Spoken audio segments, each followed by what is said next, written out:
түрде көрем, қызығып жатырмын.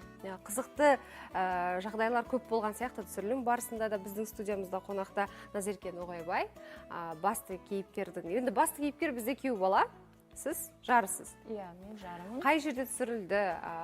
12 сериядан тұрады, иә? 14 сериядан. Барлық қызықтарды өзіңіз айтыңыз енді. Түсірілім барысы осы Ақтерек ауылында өтті.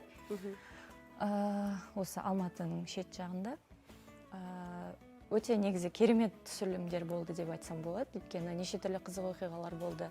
Біз барлығымыз актерлар бір үйде тұрдық. Үлкен кісілер де бар, жастар буыны да бар, барлығымыз бір үйде тұрдық. Күніге таңертең бірге оянып, бірге түсірілім барысында. Кинодағыдай болды дейсіз, кинодан тыс өмірде, иә? Қызық. Өте қызықты болды енді. Таңғы асты бірге Таңғы асты да бірге іштік, түскі асты да, кешкі асты да бірге іштік, бірге жатамыз, бірге тұрамыз, енді түсірілімге алып кетеді.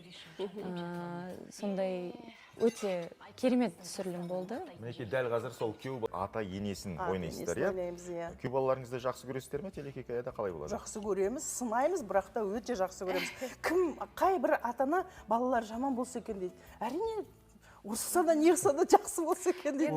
Өз рөлімді ақтап жатырмын. Ой, шикінай, Майрош, Рабиға екеуің басында қарсы болып едіңдер ғой, күйеу бала неге келді ауылға, өзінің еліне бармай ма деп. Бұл жерде күйеу баланы ең басты қостаған менің әкем, мына кісінің қайнатасы, Қазақстанның театр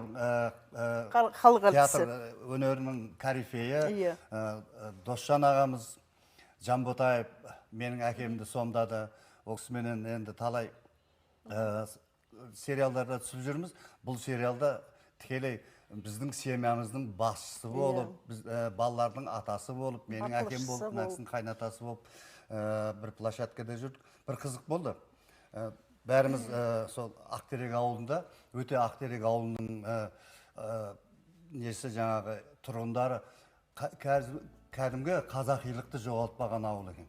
Сыйластығы, қонақ жайлығы, біз Асқар Гүлнар деген жаңағы Ерлі Зайыптың үйінде тұрдық.